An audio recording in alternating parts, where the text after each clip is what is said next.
Përshëndetje nga sofra shqiptare, kam sjellë recetën e lëngut të kumzës së zezë. Një lëng shumë i sheshëm, një lëng freskues, cilin mund ta konsumoni në çdo stin, e sidomos gjatë stinës së dimrit shkon shumë me gatime, një lëng i cili ndihmon në sistemin e tregjes, ndihmon kapsallëkun, forcon organizmin e njeriut, forcon dhe mbështet shëndetin e kockave të njeriut, furnizon trupin apo organizmin me vitaminën C, K, ndihmon në shëndetin e zemrës, fal fibrave dhe antioksidantëve, një pije e cila përmban shumë vitamina. Besoj se kam ju pëlqyer nëse e shihni videon në vazhdim. Filloj me përgatitjen. Këtu kam 2 kg e gjysmë me kumbulla të zeza. Kam larë mirë, tash marr dhe kështu ju largoj bërthamën. Pjesët e ndara në gjysmë i kaloj në tenxherën ku do përgatis lëngun.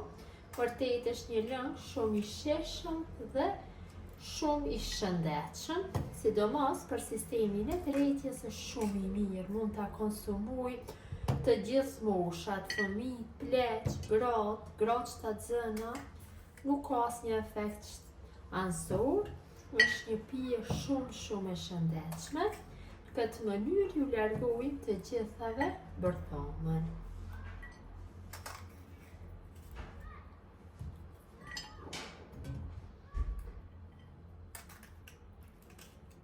Kam bërë coptimin e kumbullave, ju kam largu bërthamën dhe jam mundu që mos ta hedhi ndonjë kumbull të prish. Tash tenxherën e vendosi në zjarr dhe ja shtoj 3 litra me ujë.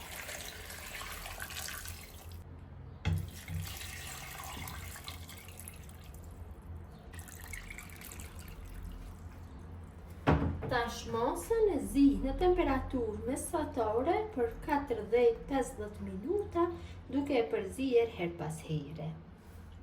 Masa është zier mjaftueshëm, kam përzier her pas here, vetëm se kumbullat kanë filluar që të shprishen. Tash ja shtoj në një gotë 200 ml me sheqer ose sheqer mund të shtoni sipas dëshirës, më shumë më pak, mund që të shtoni dhe sheqer integral nëse doni. Shmorim një blender dhe fillojmë që ta bluajmë masën mirë.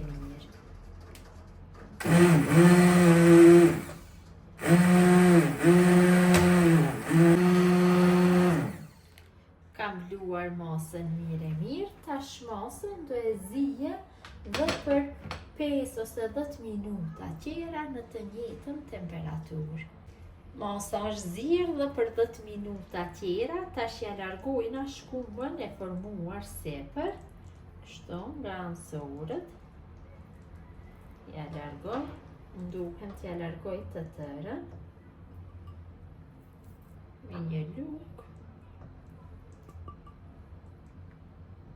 E masa është gati të largohet nga zjarri, që ta kalojmë në përshishe ku do e ruajmë për gjatë gjithë dimrit.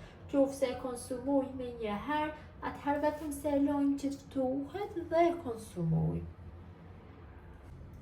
Masën pasi e kam largu nga zjarri, e kam lënë që të ftohet për 15 minuta që mos t'i dëmtoj enët e qelqit, pra e kaloni për ruajtje në për e në qelqi kavanosa apo shishe.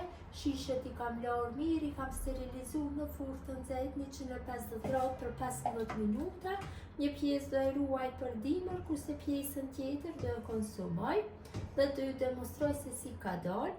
Tash e kaloj në kështu masën në për shishet e qelqit.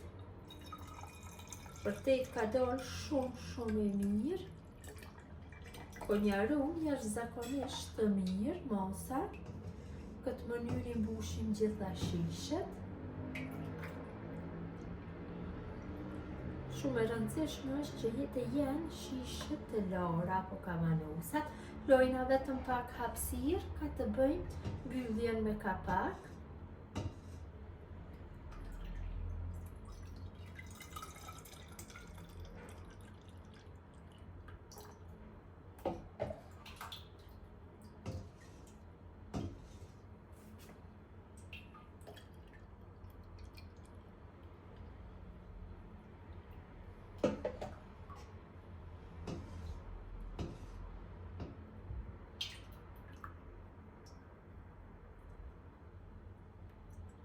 Shishet I mbylli mirë me kapak, kështu morim me një pecet kuzhine që mos të digjemi. Dhe morim kapak të ri, kapak patjetër duhet jenë të ri, 3 herë I sjellim nga ana kundër dhe 1 herë nga ana nga përputhen vizat. Mbyllim shumë fort. Në mënyrën e njëjtë veprojna me gjitha.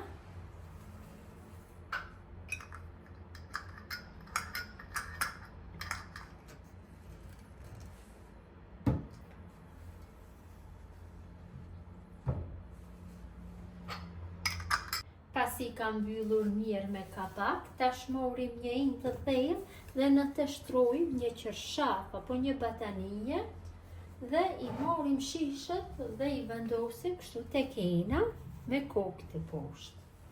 Këtë mënyrë më mirë jemi më të sigurt që ta bëjmë mbylljen, vetëm se kujdes.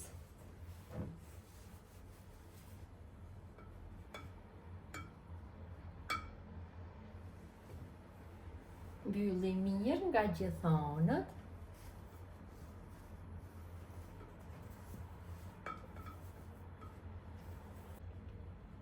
Dhe I lojmë kështu me kokë të poshtë të mbuluar të qëndrojnë gjithë natën që të bëhet mbyllja hermetikisht. Pjesën tjetër të lëngut do e lojmë që të ftohet dhe do jetë gati për konsumim. Pasi kanë qëndruar për gjithë natën, kështu të mbuluar, ja largojmë qershafin, I kthejmë në gjendje normale.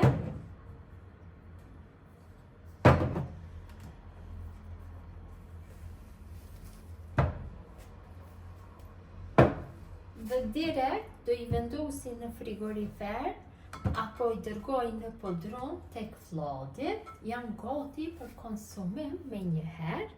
Kam dekoru nga pjesa e sipërme, tash që demonstroj pjesën cilën e kam lënë për konsumim. Ta hedhi në gotë dhe ta shihni si ka dalë, vërtet ka dalë shumë e mirë dhe shija shumë e mirë.